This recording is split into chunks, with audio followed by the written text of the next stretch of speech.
So this is going to happen. Let's be honest.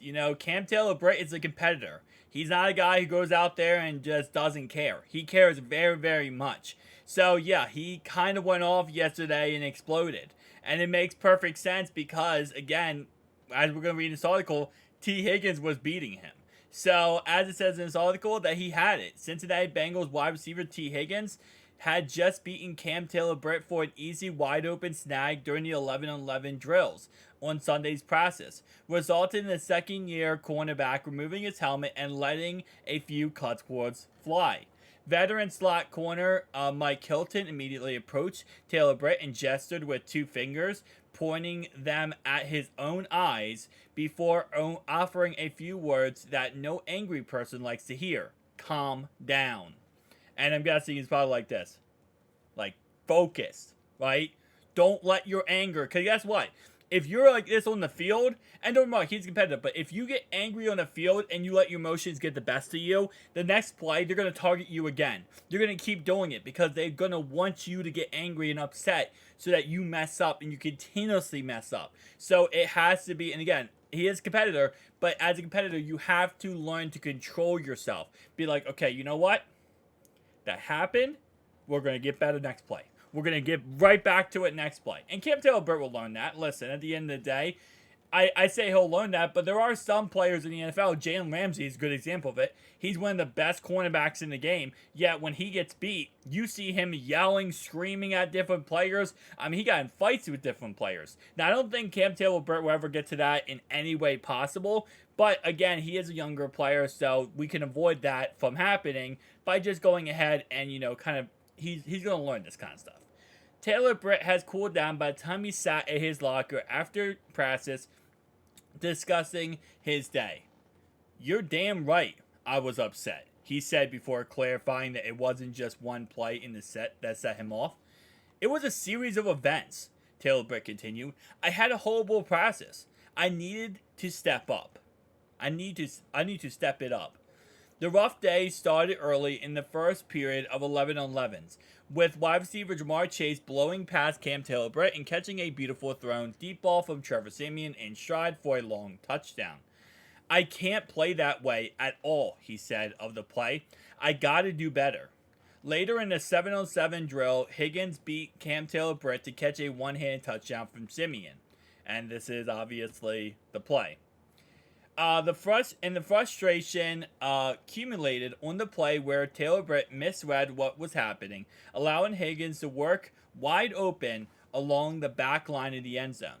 The red zone is where you see a lot of tricky stuff, and I triggered after I seen T on the crack, Taylor-Britt said, adding that he crashed thinking it was going to be a run play. I've got to play that a little slower. And I talked about this yesterday, and it's actually a really good point here. Remember yesterday when I talked about Mike Hilton's pick six, right? He had another pick six, second pick six, back-to-back practices. He had one against joint practice versus the Packers, had one yesterday too. And it's because it was a wide receiver screen pass, right? He inched up a tad bit, right? Really inched up. He knew it was a wide receiver screen pass. So the second it was hiked, he ran, picked it off. He did this back-to-back processes. And it's good that Mike Hilton's talking to him, because if Mike Hilton was wrong, right, and let's say he was wrong that was a wide receiver screen pass, he is now way too far up, and he's not going to be able to recover and stop a deep pass from happening. That's why, again, cornerbacks do get beat on stuff like this, because as he says right there, he thought it was a run play.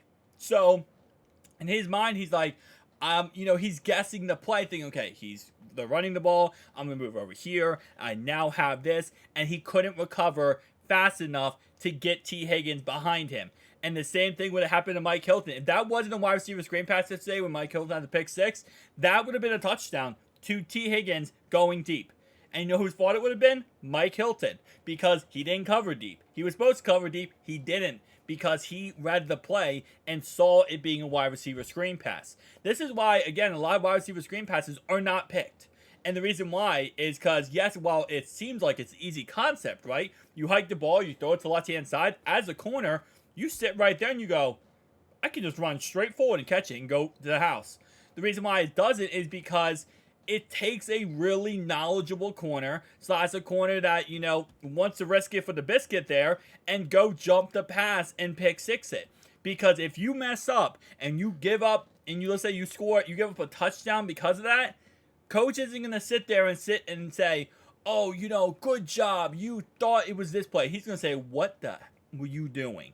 Right? And it is what it is. At the end of the day, you have no one to blame in that situation but yourself. Right? So, here's what he continued to say. That was a point of Hilton giving the fingers and eye gestures. Focus, focus, focus.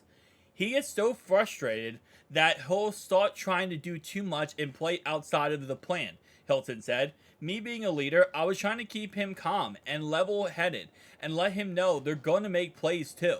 He's still a young guy. You can't let the frustration get the best of you.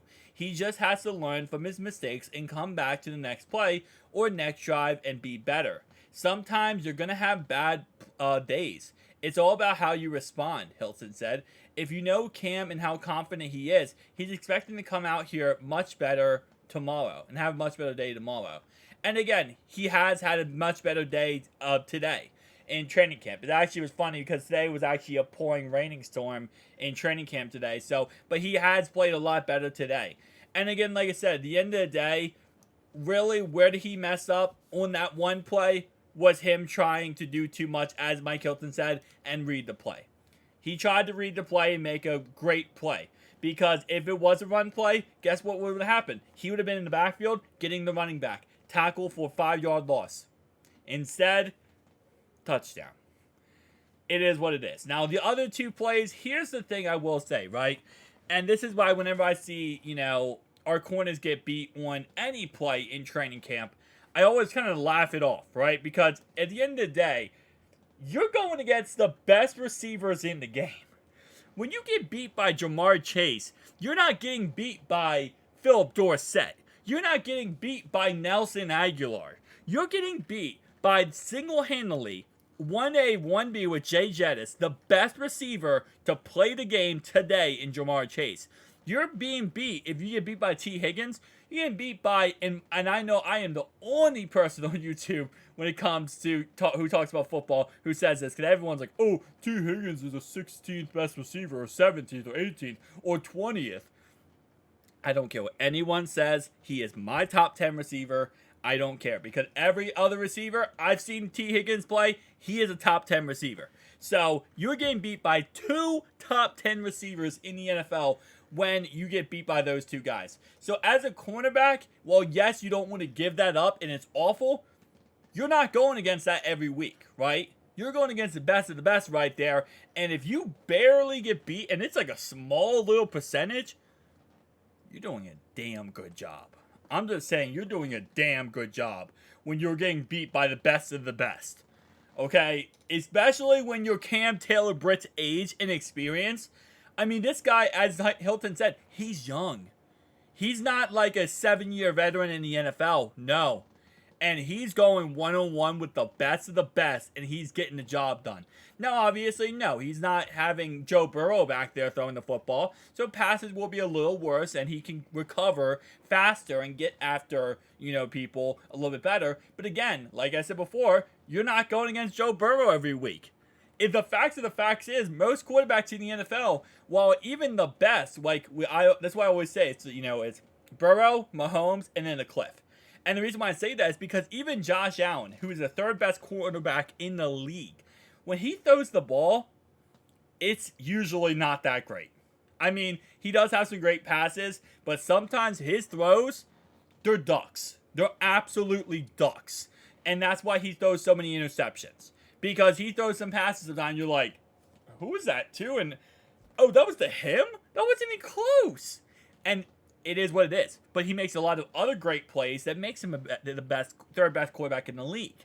Tua's the same way. And you go down the list, Dak Prescott, I mean, he led the NFL last year in interceptions, right? And he's a top 10 quarterback.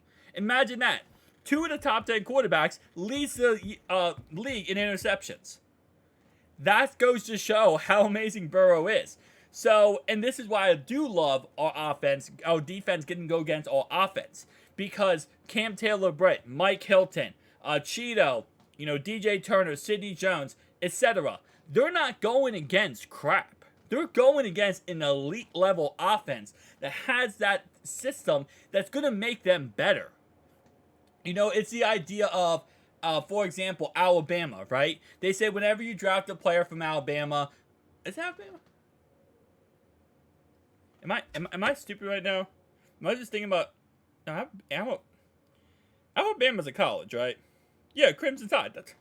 Sorry, my bad. I'm just like, I had a mind moment there. When you draft a player from Alabama, right?